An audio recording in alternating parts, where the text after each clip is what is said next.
Magic ball या तबाकुन बम्बों में से कोई बाकी मादा बम दस्तयाब नहीं हो सका। वो बेजवी धाती खोल इतना मुख्तसर था कि आसानी हथेली में समा सकता था, लेकिन उसके एक सिरे पर इसी किस्म का स्प्रे नोजल नजर आ रहा था, जैसा खुशबूयात की बेच कीमत बोतलों पर लगा होता है। उसे उलट पलट कर देखने के बावजूद मैं कुछ नहीं समझ सका तो बिल जोन्स से उसके बारे में सवाल किया। यह धाती खोल एक हाई प्रेशर सिलेंडर है जिसमें माया हालत में C9 नामी मोहलक तरीन गैस से महफूज है।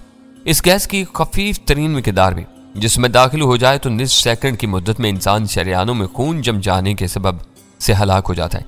नोजल का सिरा दबाने से C9 की बाल से ज्यादा बारीक धार लम्हा भर के लिए खारिज होकर खुद ब खुद बंद हो जाती है। उसने संजीदगी के साथ बताया, गैस खत्म होने के बाद यह खोल नाकारा हो जाता होगा। मैंने वो अपनी जेब में डालते हुए कहा, मैं इसे गैस पिस्तौल कहता हूँ और अपने तजुर्बे गाह में दोबारा भर सकता हूँ। तुम्हारे लिए 100-125 मरतबा दबाने के बाद नाकारा हो जाएगा।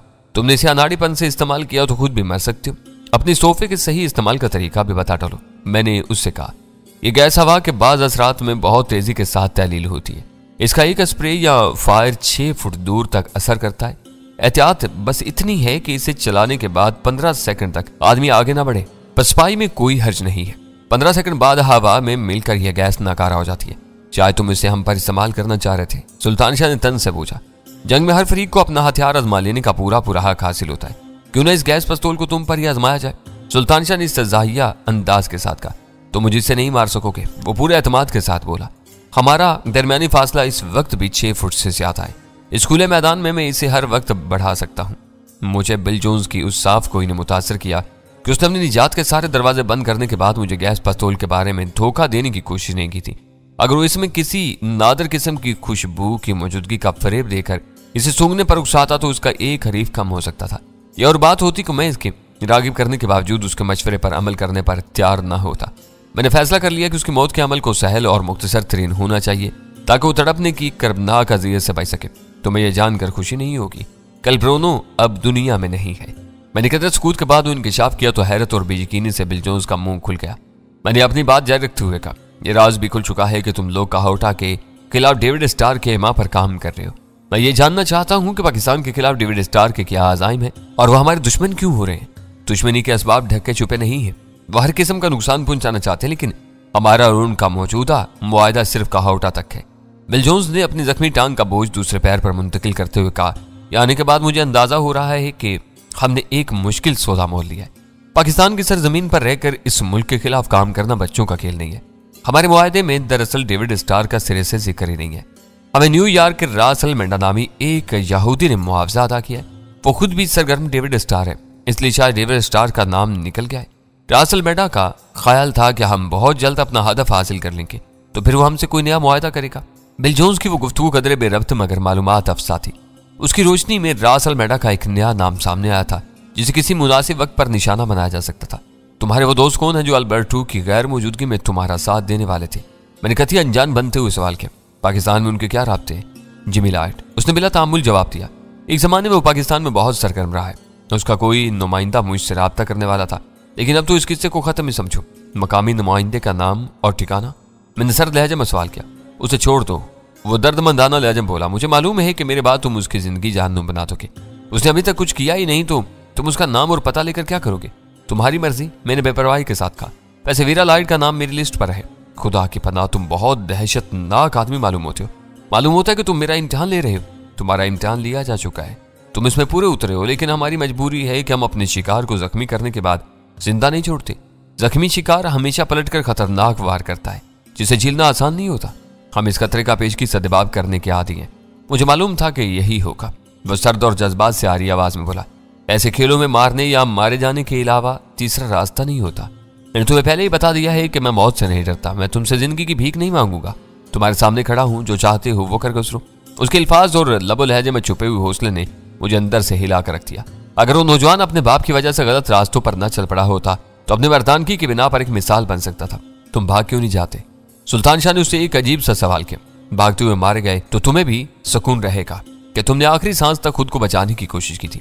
वो धीमी आवाज के साथ अंसार बोला, सुनो, मैं भी रास अल मेंडा की तरह यहूदी हूँ। अपने मजहब पर अमल नहीं करता, लेकिन जिंदगी और मौत के बारे में मेरा वही यकीन है जो मुसलमानों का है। जिसकी मौत आ गई उसे कोई नहीं बचा सकता, और जिसकी जिंदगी बाकी हो उसे कोई नहीं मार सकता। मेरी जिंदगी बाकी है तो गोली चलने से पहले ही तुम्हारे पिस्तौल की नाल फट जाएगी, गैस पिस्तौल के नोजल में आ जाएगी, तुम्हारा हाथ कांप जाएगा। कुछ भी हो सकता है, लेकिन मुझसे ये उम्मीद मत रखो कि मैं अपनी बाजी हार जाने के बाद भी किसी फातुल अकल दीवाने की तरह जिंदगी के लिए भागता फिरूं। मैं तुम दोनों की हैवानी आंखों में अपनी तकदीर का लिखा पढ़ चुका हूं। तुम्हारा मतलब है कि कर्नल जैसी जोन्स भी यहूदी है? मैंने हैरत से पूछा। तुम्हें उसमें कोई शुबा नहीं होना चाहिए, वो कट्टर नहीं है और ना डेविड स्टार है। मैंने अपना दाहिना बाजू सीधा करके उसकी पेशानी का निशाना लेना चाहा तो मेरा बाजू कांप रहा था, लेकिन वो मेरी आंखों में आंखें डाले किसी चट्टान की तरह अटल और साकत खड़ा हुआ था। मैंने अपने बाजू की लर्जिश पे काबू पाते ही उसकी पेशानी के वस्त में फायर कर दिया। वो किसी वजनी शैतीर की तरह लड़खड़ा कर जमीन पर गिरा और मगज में पिवस्त होने वाली गोली ने उसे जल्दी ठंडा कर दिया। बिल जोन्स मेरे लिए एक सख्त जान हरीफ साबित हुआ था। उसने अपनी बेखौफी और सख्त जानी की वजह से मेरे दिल में गहरा नक्श छोड़ा था। उसके साफ होते ही मैं सर झुकाकर सड़क की तरफ चल दिया। रात के सन्नाटे में वो वीरान सड़क खासी दूर तक नुमाया नजर आ रही थी। हम दोनों सड़क अबूर करके पैदल ही वापसी की सम चल पड़े। मुद्दा सिर्फ ये था कि एक ही जगह रुककर वक्त बर्बाद करने के बजाय फासला कम करने की कोशिश की जाए। इस वक्त हम शहर से इतनी दूर थे कि हमें पैदल ही वो सफर तय करना पड़ जाता, तो हम सुबह का उजाला फैलने से पहले आबादी के आसार भी नहीं देख सकते थे। ये किस्सा तो बिल्कुल ही बोधा साबित हुआ। सुल्तान शाह ने सुकूत तोड़ने की नीयत से गुफ्तगू का सिलसिला छेड़ दिया। एक ही झटकर में कर्नल जैसी जोन्स के बेटे का तिया पांचा हो गया। वैसे लड़का बहुत जीदार था। तुमने बाला ही बाला किस्सा निपटा लिया है। अब देखना है कि अव्वल खान कितना तिल मिलाता है। मैंने बोझल हंसी के साथ कहा। वो इस बार भी बहुत संजीदगी के साथ भाग दौड़ में लगा हुआ था। सुबह उसके उसान खता हो जाएंगे, लेकिन लुत्फ आ गया। काफी दिनों बाद हाथ पैर खुले हैं। अव्वल खान के आदमियों की मौजूदगी में हमारा किरदार बहुत महदूद होता है। सारी मार धाड़ वो कर गुजरते हैं। कभी कभी तो मुझे ये महसूस होने लगता है कि जैसे बेकायदा तौर पर हम दोनों भी स्पेशल टास्क फोर्स में शामिल हो चुके हैं। मजबूरियां। मैंने सिगरेट सुलगाने के बाद कहा, हमने खुशी से कभी भी STF को शामिल नहीं किया। जब मामलात बेमुहार होकर काबू से निकलते हुए नजर आए तभी हमने अव्वल खान को एतमाद में लिया। ऐसे मौके पर हमें उसका ताउन हासिल न होता तो हम बहुत पहले मारे गए होते। खुशी की बात यह है कि अब हालात की गर्द दबती नजर आ रही है। शायद हम कुछ अरसे तक सुकून के साथ अपनी जाती मामलात पर तवज्जो दे सके। हर वक्त की आपाधापी ने बुरी तरह थका कर रख दिया है। वीरा तो तुम्हारे जाती मामलात के हल में कई बार गहरी दिलचस्पी ले चुकी है। तुम खुद ही उस बारे में संजीदा नहीं होते। अब देख लो कि उसके लिए जिमी लॉयड ने अमेरिका से बर रवाना किया तो उसे हमने मार डाला। वीरा भी कब तक किसी कटी हुई पतंग की तरह आवारा और अकेली फिरती रहेगी। वीरा पर लानत भेजो। वो चिल्लाकर बोला, तुम्हें भी अब अपने घर बार की फिक्र करनी चाहिए। जहांगीर के फ्लैट में कब तक खाना बदोशी की जिंदगी गुजारते रहोगे? कभी ना कभी तो तुम्हें अपना बंदोबस्त करना ही होगा। फिलहाल किसी लिफ्ट का बंदोबस्त करो, बाकी सोच विचार बाद में होती रहेगी। मैंने कब से आने वाली रोशनी पर रुक कर पलटते हुए कहा और हम दोनों ही शहर की तरफ जाने वाली गाड़ी के इंतजार में सड़क के किनारे खड़े हो गए ताकि उसे हाथ के इशारे से रोक सके। वीरान सड़क पर वो गाड़ी बहुत तेज रफ्तारी के साथ चली आ रही थी। हम दोनों ने बेताबाना अंदाज में हाथ हिला दिया कि उसे रोकने का इशारा किया, लेकिन उसकी रफ्तार में कोई कमी नहीं आई। वो जन की आवाज के साथ हमारे करीब से गुजरती चली गई तो पता चला कि वो प्राइवेट कार थी। उसमें सिर्फ एक ही आदमी सवार था। शायद इसलिए उसने हम दोनों को अपने साथ बिठाकर को खतरा मोल लेने से गुरेज किया था। सुल्तान शाह अपना सर झटकर बुड़बुड़ाता हुआ आगे बढ़ गया। मैं भी उसके साथ हो लिया। उसके बाद एक वैन एक पिकअप भी आई और रुके बगैर गुजर गई। इस गैर इबाद और वीरान इलाके में रात के वक्त कोई भी दो मुश्तबा अजनबियों की खैर ख्वाही करने पर आमादा नहीं था और मुझे ये तस्वुर करके ही अपने बदन में दर्द का एहसास होने लगा था कि शहर तक यूं ही पैदल जाना पड़ेगा। काफी देर बाद शहर की तरफ से पहली गाड़ी की रोशनियां नमूदार हुई तो हम दोनों ने फुर्ती के साथ सड़क अबूर कर ली। एक बार कोई शरीफ रुकने पर आमादा हो जाता तो हम खुशामद दर आमद के जरिए उसे अपनी मदद पर आमादा कर सकते थे। शहर की तरफ से आने वाले को भारी मुआवजे का लालच देकर वापसी के सफर पर भी तैयार किया जा सकता था, लेकिन शर्त यही थी कि कोई हमारे इशारों पर रुकने पर आमादा हो जाता। आने वाली कार के सफर की समत उल्टी थी, लेकिन इस बार हमारे सितारे कुछ सीधे कि दूर ही से गाड़ी की रफ्तार में कमी के आसार नजर आने लगे और हमारे इशारों में तेजी आ गई। ये न रुका तो हम बड़े बड़े पत्थर डालकर सड़क ब्लॉक कर देंगे। सुल्तान शाह गुस्से में बोला, फिर देखेंगे कि कोई हमें कैसे नजरअंदाज करता है। अगर हमारे मुकद्दर में पैदल चलना लिख दिया गया है तो आने वाली गाड़ियों के ड्राइवर सड़क पर रुकावटें देखते ही वापस लौट जाएंगे और हम दोनों अपने सर पीटते रह जाएंगे। वो गाड़ी हमारे करीब आकर रुकी तो ये देखकर खुशी हुई कि वो एक टैक्सी थी। ड्राइविंग सीट पर एक दुरुस्त रो नौजवान बैठा हुआ था। गाड़ी रोकते ही उसने हम दोनों पर इस्तबा अमेज नजरें डाली तो मुझे एहसास हुआ कि हमारे कपड़े मिट्टी में अटे हुए थे। सुल्तान शाह के कपड़ों पर तो शायद खून के धब्बे भी थे जो गहरे रंग की वजह से नुमाया नहीं थे। शायद दूसरों के ना रुकने की वजह एक ये भी थी कि हमारे हुलिये बहुत मुश्तबा थे, जबकि टैक्सी ड्राइवरों को अपनी रोजी कमाने के लिए हर किस्म के बुरे भले लोगों को बर्दाश्त करना पड़ता है। कराची वापसी का जिक्र सुनते ही ड्राइवर हत्थे से उखड़ गया। उसे फौरन ही गाड़ी आगे बढ़ानी चाहिए, लेकिन इस वक्त सुल्तान शाह ड्राइवर की समत में पहुंच चुका था। उसने फुर्ती के साथ अग्निशन ऑफ करके चाबी अपने कब से मिल ली। ड्राइवर गुस्से और बुखलाहट के आलम में हकला कर रह गया। यह टैक्सी है और खालिक है, हम कहेंगे तो कराची क्या तुम्हें जहन्नुम में भी जाना पड़ेगा। सुल्तान शाह हो रहा, चाबी दो वरना मैं पेट फाड़ दूंगा। ड्राइवर सर्द आवाज में घुराया। उसने बहुत फुर्ती के साथ कहीं से एक छोटा सा रिवाल्वर निकाल लिया था। मैं तुम्हारे बाप का नौकर नहीं, अपनी मर्जी का मालिक हूँ। वो बदमाशी दिखाने पर तुल गया था, इसलिए मुझे सुल्तान शाह का साथ देना पड़ा। टैक्सी ड्राइवर का ख्याल था कि उसका अकलौता रिवाल्वर हम दोनों को खौफजदा करने के लिए काफी होगा, इसलिए वो मुझे नजरअंदाज करके सिर्फ सुल्तान शाह की तरफ मुतवज्जा था जो उसकी चाबी पर काबिज था। मैंने खामोशी के साथ अपना पिस्तौल निकाला और उसकी मुहिब आहिनी नाल टैक्सी ड्राइवर की कनपट्टी से लगाते हुए गुर्रा कर कहा, जल्दी से अपना रिवाल्वर मेरे साथी को दे दो वरना गोली मार दूंगा। टैक्सी ड्राइवर को हम दोनों की तरफ से इतनी संगीन रद्द-ए-अमल की तवक्का नहीं थी। उसे फौरन ही अपना रिवाल्वर सुल्तान शाह की तरफ बढ़ा दिया। सुल्तान शाह ने उसे गैर मुसल्ला करते ही गिरेबान से पकड़कर टैक्सी से नीचे उतार लिया। टैक्सी चलाते हो या बदमाशी करते हो, उसे ड्राइवर की गिरेबान को झटका देते हुए डपट कर पूछा। चोर डाकू उससे अपने बचाव के लिए आजकल हथियार लेकर चलना ही पड़ता है। वो गिड़गिड़ा कर बोला, मुझे सिर्फ अपनी चाबी लेनी थी, वरना मुझे तुमसे क्या दुश्मनी है। तुमने खुद ही इशारा करके मुझे रोका है। अब कराची चलना या नहीं? मीटर से 100 रुपए ज्यादा मिलेंगे। सुल्तान शाह ने पूछा।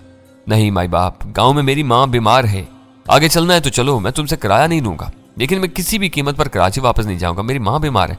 क्या अपनी माँ की बीमारी की रट लगा रखी है? एक आध घंटे की देर से वो मर नहीं जाएगी। नहीं माई बाप, वो बहुत बहुत ही ज्यादा बीमार है। मैं तुम्हारे पैर पकड़ता हूँ, इसे पिछली सीट पर डाल दो। मैंने सर लहजे में सुल्तान शाह से कहा। मैं पीछे उसकी गर्दन दबा कर बैठूंगा, तुम टैक्सी कराची की तरफ ले चलो। ये सीधी तरह हमारी बात नहीं मानेगा। उसने पायदान पर पैर टिकाकर खासा जोर लगाया कि सुल्तान शाह उसे पिछली सीट पर न डाल सके, लेकिन सुल्तान शाह पैदल चलने पर उस कदर भंदाया हुआ था कि उसने 2-3 हाथ मारकर ड्राइवर के कस बल ढीले कर दिए और उसे किसी मवेशी की तरह अंदर डाल दिया, जहां मैं उसे दबोचने के लिए तैयार था। टैक्सी वापस रवाना होते ही उसने फिर वावेला मचाना शुरू कर दिया, साथ ही वह हाथ पैर भी चला रहा था। अबे चैन से बैठना, मैंने उसकी गर्दन पर हाथ रसीद करते हुए कहा। शहर पहुंचकर हम तुझे और तेरी टैक्सी को छोड़ देंगे, फिर तुझे अपनी माँ के पास जाने से कोई नहीं रोक सकेगा। अगर मैं कराची जाना नहीं चाहता तो मुझे यहीं उतार दो ना। वो फिर मचल गया। और तेरी टैक्सी? मैंने उसके अजीब और गरीब मुतालबे पर हैर से पूछा। तो अपनी माँ के पास कैसे जाएगा? अभी तो उसके पास जाने के लिए मरा जा रहा था। यहाँ से तुझे कौन सी सवारी मिलेगी? माँ की ऐसी की तैसी, मेरी कोई माँ नहीं है, बस तू मुझे उतार दे, टैक्सी भी तुम ले जाओ। उसने कई खिलाबाजियां खाकर मुझे शुबे में मुब्तला कर दिया। उसकी हिला साजी से यह जाहिर हो रहा था कि वो कराची जाने पर तैयार नहीं था। ख्वाह उसे सारी रात पैदल ही चलना पड़ता। वो खासा ढीठ और सख्त जान था। मैंने मजीद 2-4 तगड़े हाथ रसीद किए तो बराह रास्त सीधा मुद्दे पर आ गया और तकरीबन घिघियाए हुए लहजे में बोला, खुदा के लिए मुझे यहीं उतार दो और टैक्सी तुम ले जाओ, लेकिन इतना याद रखना कि इस टैक्सी में शहर में घुसे तो तुम भी मुसीबत में फंस जाओगे। मेरे कान खड़े हो गए। इस टैक्सी में क्या खराबी है? क्या चोरी की है ये? हाँ, उसने सारी लाते हुए कहा। ये मैंने ड्राइवर को पिस्तौल दिखाकर गुलशन इकबाल से छीनी थी। अब तक शहर भर में इसकी तलाश शुरू हो चुकी होगी। तुम मेरे मुंह से रोटी छीन रहे हो।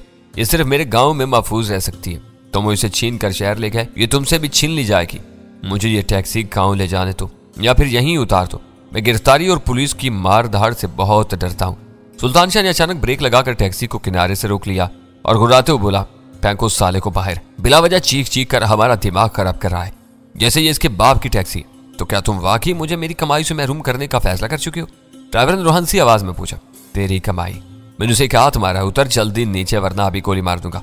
अल्लाह तेरा शुक्र। वो दरवाजे की तरफ खिसकते हुए रहा, फिर मेरी तरफ मुड़कर बोला, टैक्सी जबरदस्ती छीन कर ले जा रहे हो तो मेरा रिवाल्वर तो मुझे दे दो। खिड़की में बस अपना एक यही आसरा रह गया ताकि कल तू दूसरी कोई गाड़ी हथिया सके। भाग चलती, तुझे कुछ वापस नहीं मिलेगा। मैंने डपट कर कहा। वो दरवाजा खोलकर सुरात से बाहर निकल गया। इसी लम्हे सुल्तान शाह ने अपना हाथ खिड़की से बाहर निकालकर उसका रिवाल्वर उसके करीब फेंक दिया। सड़क पर लोहा गिरने की वजनी खनक सुनाई थी और हमारी टैक्सी तेजी के साथ आगे फिसलती चली गई। ये क्या हरकत की थी तुमने? मेरे इनकार के बावजूद तुमने उसे रिवाल्वर क्यों लुटाया? डैनी साहब, इस दुनिया में भलों के साथ साथ बुरों को भी जिंदा रहने का कुछ हक हासिल है। सवारी मुयस्सर आ जाने के बाद सुल्तान शाह तरंग में आ गया था। मैंने उसकी चीज उसे वापस देकर क्या बुरा किया? अब वो इस रिवाल्वर की नाल पर और गाड़ियां छीने का उसकी जिम्मेदारी तुम पर होगी। जरा ये भी तो सोचो कि वो अपनी जान पर खेल कर ये टैक्सी छीन कर लाया था जिस पर हम मजे से सवार हैं। वो तो हमारे लिए रहमत का फरिश्ता बनकर आया। वो ना आता तो पैदल चल चल कर प्लेथन निकल गया होता।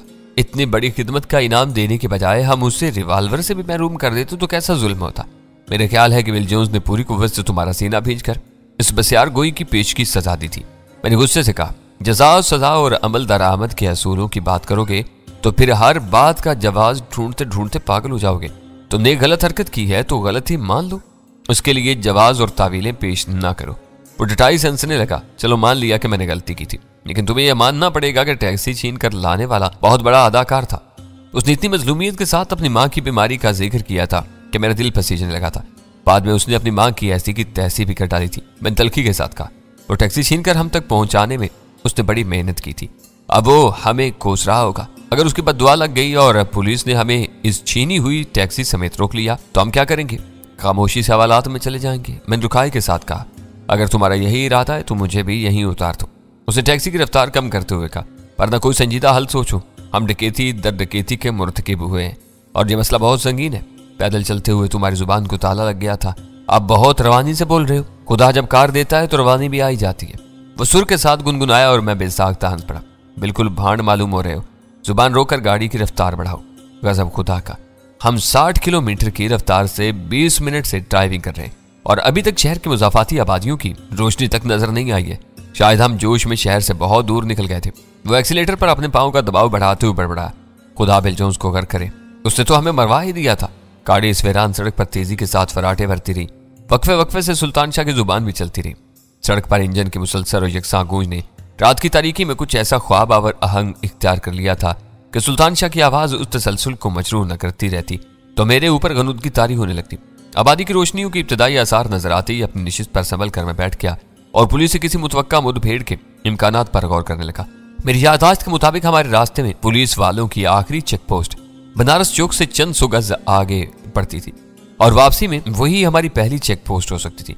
अचानक मुझे उस कच्चे और नीम पुख्ता रास्ते का ख्याल आया जो सीमेंट की चादरें बनाने वाली फैक्ट्री के करीब से होकर पहाड़ियों के दरमियान से गुजरता हुआ न्यू कराची में निकलता है। इस रास्ते को इख्तियार करके हम पुलिस वालों का सामना किए बगैर शहरी आबादी में दाखिल हो सकते थे। न्यू कराची में मसरूका टैक्सी से छुटकारा हासिल करके घर पहुंचने के लिए दूसरी सवारी हासिल की जा सकती थी। रोशनियों के करीब आ जाने पर सुल्तान शाह ने एक मरतबा फिर पुलिस वालों के खतरे का जिक्र छेड़ा तो मैंने उसे कुछ देर तंग करने के बाद अपने मुजव्वज़ा रास्ते के बारे में बताया तो वो मगन हो गया। मुझे पहले ही मालूम था कि तुम्हारे ज़हन में इस मसले का कोई ना कोई हल जरूर मौजूद होगा, वरना तुम इतने इत्मीनान के साथ मसरूका टैक्सी में सफर नहीं कर सकते थे। हम 9 बजे घर से रवाना हुए थे, वापस पहुंचे तो रात के 2 बज रहे थे। हमारी तमाम तर कोशिशों के बावजूद वाकयात कुछ इस ढब पर चल रहे थे कि शब बेदारी हमारा मामूल बनती जा रही थी। जब वीरा ने दरवाजा खोलते ही सरगोशाना लहजे में इतला दी कि फ्लैट के ड्राइंग रूम में सरदार पाइंदा गुल मेरा इंतजार कर रहा है तो हैरत से मेरी आंखें पेशानी पर जा चढ़ी। मेरे वहमो गुमान में भी नहीं था कि मुझसे मुलाकात के लिए शिंगार वैली से वहां तक दौड़ लगाएगा। वो कब आया और क्या चाहता है? मैंने बाहर खड़े खड़े सरगोशाना लहजे में पूछा। वो 11 बजे से तुम्हारा मुंतजिर है और सिर्फ तुमसे मिलना चाहता है। जब से आया खाए पिए बगैर बैठा है, लेकिन तुमने उसे घर में क्यों बिठाया हुआ है? क्या उसने जबरदस्ती की थी? नहीं, वो तो औरतों की मौजूदगी का जिक्र सुनते वापस जा रहा था, लेकिन उसकी मुतबर्रक और मुकद्दस वज़ाकता से मुतासर होकर गजाला ने उसे घर में बिठा लिया। मैं इस वक्त नहा रही थी। खुदा खैर करे, उसका आना कोई अच्छी बात नहीं है। मैं बुड़बुड़ाते हुए अंदर दाखिल हो गया और लाबी से गुजरकर सीधा अपने कमरे की तरफ हो लिया। वीरा मेरे पीछे पीछे थी। मेरा हाल अबतर है। उसे बता दो कि मैं हुलिया दुरुस्त करके आता हूँ। तुम्हें मेरी गैर मौजूदगी में एक अजनबी मर्द को घर में बिठा लेने की क्या जरूरत थी? वीरा के जाने के बाद मैं नीची आवाज में गजाला पर बरस पड़ा। तुम मालूम है कि वो हेरोइन का स्मगलर और एक मुजरिम है। उसकी सूरत इस कदर मुकद्दस और नूरानी है कि मैं उसे लौटा ना सकी। उसे निगाहें नीची करके मुझे बेटी कहकर मुखातिब किया था। उसे देखकर मुझे यकीन नहीं आ सका कि वो बुरा आदमी होगा। कत्ल और खून रेजी और नस्ल दर नस्ल इंतकाम के वाकयात तो इन लोगों की मुआशरत का एक रवायती हिस्सा है। मैं दांत पीसता हुआ गुसल खाने में दाखिल हो गया। उजरत में गुसल करके मैंने लिबास तब्दील किया तो सुल्तान शाह मुझसे पहले तैयार होकर उस कमरे में मेरा मुंतजिर था। तुम मेरे साथ आओ, लेकिन यह याद रखना कि फ्लैट में कोई तसादुम नहीं होगा। तुम किसी बात में दखल नहीं दोगे और मेरा इशारा पाते ही वहां से उठ जाओगे। मैंने सुल्तान शाह से कहा और उस कमरे से निकल गया। इस वक्त बेचैनी और सनसनी की वजह से मुझे अपना दिल कनपट्टियों में धड़कता हुआ महसूस हो रहा था। मैं ड्राइंग रूम में दाखिल हुआ तो चौखट पर कदम रखते ही अपनी जगह मबहूत होकर रह गया। बड़े बड़े पांचों वाली टखनों से ऊंची शलवार पर ढीले ढाले कुर्ते में मलबूस एक रवायती कबायली सरदार नंगे पांव मेरे रूबरू मौजूद था। उस जसीम शख्स का कद किसी भी तरह 6.25 फुट से कम नहीं था, जिसके सर पर मौजूद बहुत बड़ी पगड़ी की वजह से फ्लैट की छत तक पहुंचता हुआ महसूस हो रहा था। कुशादा पेशानी के नीचे बड़ी बड़ी स्याह आंखों में खुमार के सुर्ख डोरे तैर रहे थे। इन आंखों में ऐसी साहिराना कशिश थी जो देखने वाले को बेचैन कर सकती। लंबी और तोते की चोंच की तरह आगे से खम खाई हुई नाक के नीचे मूंछें साफ थी, लेकिन भरे भरे चौड़े चिकले और सुर्ख सफेद चेहरे पर धनकी हुई रुई जैसे सफेद बालों पर मुश्तमिल घनी दाढ़ी सीने तक पहुंची हुई थी। उसके कद काट के सामने वो ड्राइंग रूम बहुत हकीर और तंग नजर आ रहा था। मुझे हैरत हुई कि उसके पुरशकू वजूद पर कोई हथियार सजा हुआ नहीं था। मेरा नाम सरदार पाइंदा गुल है। पतले पतले गुलाबी होंठों में जुम्बश हुई और लहजा धीमा होने के बावजूद वो कमरा उस आवाज की गूंज से भर गया। फिर स्याह और सफेद भवों के नीचे चमकती हुई आंखों ने मुतजस्साना अंदाज में हम दोनों का जायजा लिया। चंद सानियों के सुकूत के बाद वो फिर बोला, तुम में डैनी कौन है? मुझे रैनी कहते हैं। मैं मुसाफिर के लिए अपना दाहिना हाथ फैलाकर उसकी तरफ बढ़ा। उसने पुरतपाक अंदाज में मेरे हाथ को अपनी जन्नाती हथेली की गिरफ्त में लेकर गर्मजोशी से दबाया और मुझे अपने हाथ की हड्डियां कड़कड़ाती हुई महसूस हुई। वो अंदर से भी उसी कदर सख्त और मुस्तहकम और ताकतवर था जितना देखने में नजर आता था। मेरा ख्याल था कि हम दोनों मिलकर भी इस बूढ़े सरदार को जेर नहीं कर सकते थे। तुमसे मेरी फोन पर बात हुई थी और अब मैं तुमसे मिलने आया हूँ। उसने मेरा हाथ छोड़कर सुल्तान शाह की तरफ मुतवज्जा होते हुए कहा। सुल्तान शाह से तारुफ करवाने के बाद मैंने उसे बैठने के लिए कहा तो वो सोफे की बजाय कालीन पर बैठ गया। शायद वो पहले भी नीचे ही बैठा हुआ था। मैंने नीचे बैठते हुए उससे देर में वापसी पर मुआवजत की और खाने पीने के बारे में दरियाफ्त किया तो नपी तुली धीमी आवाज में वो बोला, इस घर की औरत तो बहुत नर्म हो और मेहमान नवाज है। इन बच्चियों ने भी मुझसे इसरार किया था, लेकिन अजनबियों के घर कुछ खाना पीना हमारी रवायात में नहीं है। मगर सरदार फोन पर बात होने के बाद हम अजनबी नहीं रहे हैं। मैंने उसकी बात उचक कर कहा, तुम हमारे मेहमान हो, मेहमान नवाजी हमारे खून में शामिल है, हमारी भी कुछ रवायात हैं। मेरी छठी हिस्स मुझे किसी खतरे का एहसास दिला रही थी, इसलिए मैंने सरदार पाइंदा गुल की शख्सियत का सहर तोड़ने और उससे बराबरी की सतह पर बात करने के लिए दानिस्ता उसकी कथा कलामी की थी। जिद न करो, वो मरबियाना अंदाज में हाथ उठाकर बोला, पहाड़ों में हथियार हमारे जेवर और मुहाफिज हमारी आन होते हैं, लेकिन दोबारा घर आने के लिए मैं हथियार उतार कर आया हूँ। मेरे मुहाफिज यहाँ से दूर एक होटल में मेरी वापसी का इंतजार कर रहे हैं। जब हम दोस्त बन जाएंगे तो मैं तुम्हारे घर खा पी लूंगा। मैंने तुम्हारे लिए अपनी 2 रवायतें तोड़ दी हैं, तीसरी के लिए मजबूर न करो। तो क्या अब हम दोस्त नहीं हैं? मैंने उसकी साफ गोई पर हैर से पूछा। मैं यही फैसला करने आया हूँ, उसने पूरा अज़म लहजा में कहा। मुझे तखलिये में तुमसे कुछ बातें करनी है, फिर मैं चला जाऊंगा। मुझे अफसोस है कि मैंने आते ही तुम्हें घेर लिया। अगर तुम्हें भूख लग रही है तो तुम खाने से फारिग हो सकते हो। मैं कुछ देर और इंतजार कर लूंगा। नहीं, मैं बाद में खाना खा लूंगा। तुम न जाने कब से भूखे बैठे हो। अब्दुर्रहीम खान मेरी जान था, वो दिल गिरफ्तार आवाज में बोला। उसके कत्ल के बाद मेरी भूख प्यास उड़ चुकी है, मेरी रगों में आग भर गई है और दिल में इंतकाम के अलाव दहक उठे। जब तक मैं अपने प्यारे के कातिल को पेवंदे खाक नहीं कर दूंगा, मेरी जिंदगी खाली और बेमकसद रहेगी। तुम जाओ और अपना पेट भर लो ताकि हम पूरी तवज्जो के साथ 2 बातें कर सकें। नहीं, तुम अपनी बात करो, मैं पूरी तवज्जो के साथ सुन रहा हूँ। उसकी रमज़ामेज़ गुफ्तगू सुनकर मेरा दिल खोल रहा था। वो न जाने क्या कहना चाहता था, घुमा फिरा कर किस किस्से की तमहीद बांध रहा था। फिर तकलिये का बंदोबस्त करो। उसने सुल्तान शाह की तरफ देखा। मैंने सुल्तान शाह की तरफ सर घुमाया तो मेरी नजरें उन बड़ी बड़ी चप्पलों पर पड़ी जो दरवाजे के करीब पड़ी हुई एक कुर्सी के नीचे रखी हुई थी। उन्हें देखकर सरदार पाइंदा गुल के नंगे पैरों के बारे में मेरा तजस्सुस दूर हो गया।